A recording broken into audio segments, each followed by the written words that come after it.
Escala en París, Jordi Batallé. Buenos días a todos y bienvenidos a Escala en París. Como muchos sabrán, estamos en pleno año Francia-Colombia, en el que se multiplican los intercambios culturales entre ambos países.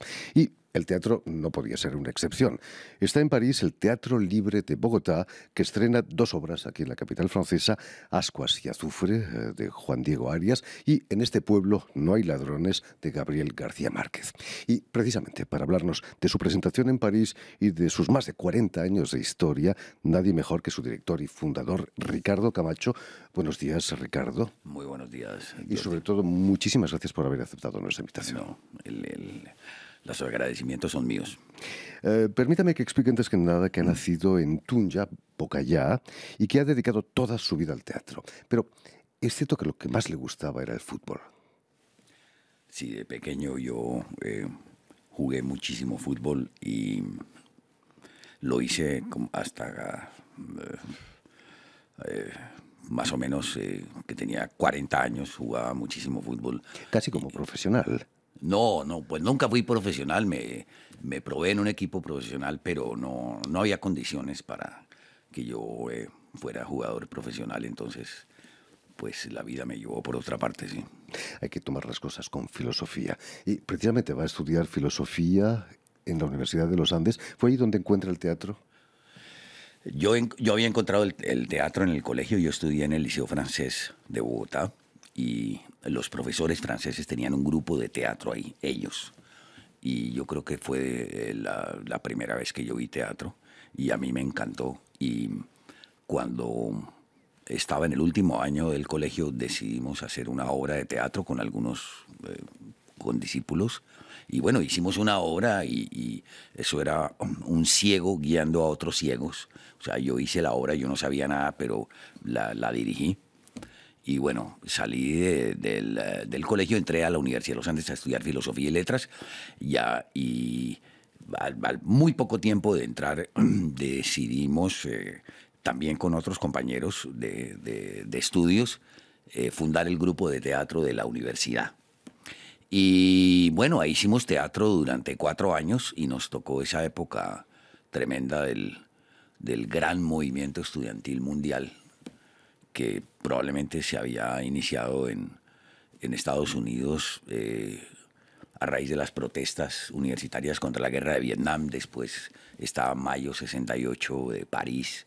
Y eso se regó por todo el mundo. Entonces nosotros entramos dentro de ese torbellino y esa fue nuestra vida en la universidad, es decir, alternar entre el teatro y el movimiento estudiantil político y bueno, hicimos también teatro político, etcétera, hasta que terminamos en la universidad. ¿No se le pasó por la cabeza hacer una carrera de actor también? No, nunca he sido actor, creo que sería un pésimo actor y no me llama la atención para nada eso. ¿Con qué dificultades se encontraron para poner en marcha el Teatro Libre en 1973? En un país, como dice a menudo, que no tiene una gran tradición teatral. Pues eso es exactamente lo que ocurre en Colombia, ¿no? Nosotros, a diferencia de varios países del continente, no tuvimos una inmigración europea importante. Eso ocurre básicamente en los países de la llamada área andina, es decir, Colombia, Perú, Ecuador, Bolivia, etc. Entonces, en los países donde sí hubo una gran inmigración europea, el teatro llegó desde comienzos del siglo XX, final del siglo XIX y comienzos del siglo XX, y así es así como ciudades como Buenos Aires, Montevideo, etcétera, México, tienen una vida teatral impresionante. Buenos Aires es probablemente la ciudad que más teatros tiene en el mundo, es muy probable, ¿no? Entonces en Colombia el teatro moderno viene de la década del 50, de la segunda mitad de la década del 50, así que es muy reciente. Entonces, nosotros no estudiamos, digamos, los fundadores del Teatro Libre, no estudiamos teatro porque sencillamente no había dónde. Y hoy es muy distinto, pues hay ya escuelas de teatro, el Teatro Libre tiene su propia escuela de teatro. Y entonces encontramos eso, pues que teníamos que aprender haciendo y leyendo. ¿Cuáles eran vuestros modelos? Quizás algún modelo europeo como el Piccolo Claro. Teatro de Milano. Sí, pues eso sí conocíamos, pues obviamente indirectamente los grandes grupos que han transformado la historia del teatro, el Teatro de Arte de Moscú, el Berliner Ensemble de Brecht, el Piccolo Teatro de Milán, el Teatro Laboratorio de Grotowski, que fue un modelo para nosotros. Y cuando fundamos el Teatro Libre teníamos en mente estos grupos, es decir, queríamos hacer un grupo estable, permanente y no una compañía. A finales de los 80 os instaláis en un gran teatro, el Teatro de la Comedia, un teatro de los años 50, con excelentes condiciones acústicas, por cierto. ¿No fue una manera de aburguesarse, en cierto modo? Bueno, la verdad es que nosotros, este teatro de 650 sillas, muy moderno y muy bonito, nos cayó sin haberlo buscado expresamente, por una serie de circunstancias que no vienen al caso. Y ese teatro básicamente es una sala de espectáculos y no es la sede de un grupo de teatro.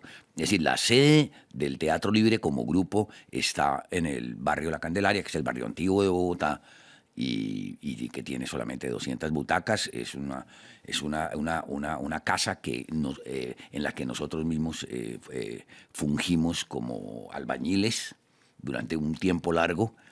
Muy malos albañiles, entre otras cosas.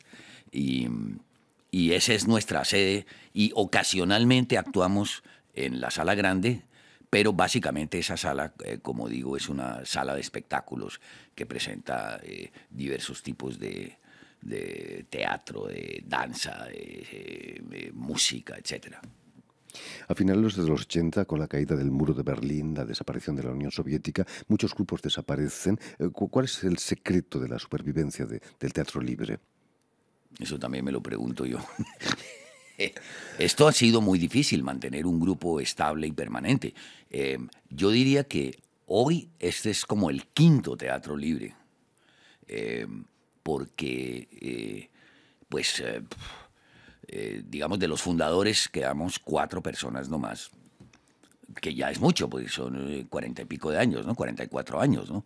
Y el resto hemos luchado por conservar un grupo estable, permanente de actores profesionales. No siempre ha sido posible, pero el teatro libre como idea de grupo está absolutamente vigente. Hoy la ventaja es que el cuerpo de actores del teatro libre hoy son todos profesionales, toda gente que ha egresado de escuelas de teatro y que ya tienen un nivel, digamos, mucho más profesional y mucho más elevado en términos de calidad que lo que pudimos tener hace algunos años, cuando eran actores que venían básicamente del teatro universitario y no tenían una formación profesional, ¿no? En esos años nace el Festival Iberoamericano de Teatro ahí en Bogotá. Sí. ¿Ha ayudado a elevar el nivel teatral de Bogotá y de Colombia?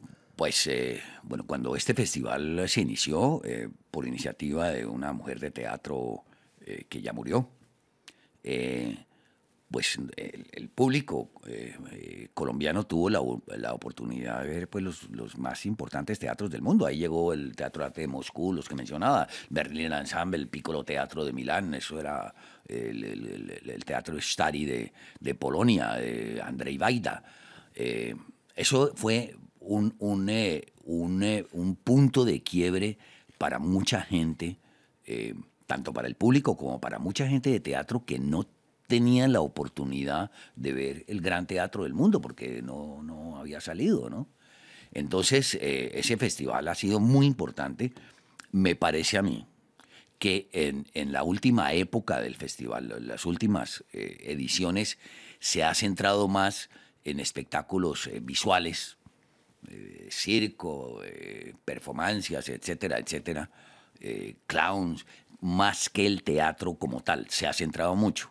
Y a mí me parece que eso le ha disminuido la calidad al festival, pero de todas maneras sigue siendo una referencia esencial para el teatro, no solamente colombiano, sino en general en el mundo, ¿no? Este es un festival que fue en su momento el festival más grande del mundo en teatro, ¿no? ¿Qué significa para el teatro libre estrenar aquí en París, en el Teatro Clavel, y además en castellano? Pues eso es un paso muy importante para nosotros, eh, porque por pues, las dificultades económicas que hacen del teatro un trabajo muy difícil, pues salir es muy complicado, ¿no? Pues porque en general, pues bueno, te invitan, pero tienes que pagar los tiquetes y entonces se vuelve muy complicado esto. Entonces, aquí pues tuvimos la inmensa fortuna de conocer a una persona, un amigo, Octavio Cadavid, que tuvo la genial idea de armar una gira del Teatro Libre aquí al Teatro Clavel. Y pues nosotros, bueno, estamos encantados y con una tremenda expectativa por ver el resultado de esta pequeña gira, ¿no? Ricardo, los sobretítulos permiten ver obras Sí. en todos los idiomas, en versión original. Ha sido una verdadera revolución en el teatro, ¿no? Hace 20 años no existía eso. Así es, así es, así es. Y eso, por ejemplo, sí, yo creo que eso empezó en la ópera, yo diría, ¿no? Y bueno, sí, pues ya se encuentra pues en todos los festivales internacionales del mundo, ¿no? Y bueno, nosotros subtitulamos las dos obras en francés y para facilitarle la comprensión al público. Hablando de las dos obras que presentáis aquí en París, una de García Márquez, ¿es el mejor todavía embajador de Colombia en el mundo, García Márquez? Yo creo que es el escritor más importante que ha dado Colombia y uno de los escritores más importantes del mundo. Mucha gente piensa que Cien años de soledad es la mejor novela que se ha escrito en español después del Quijote, ¿no? Mucha gente lo dice y lo piensa, ¿no? Y bueno, esto es un cuento que está en uno de los primeros libros de García Márquez, son Los funerales de la mamá grande.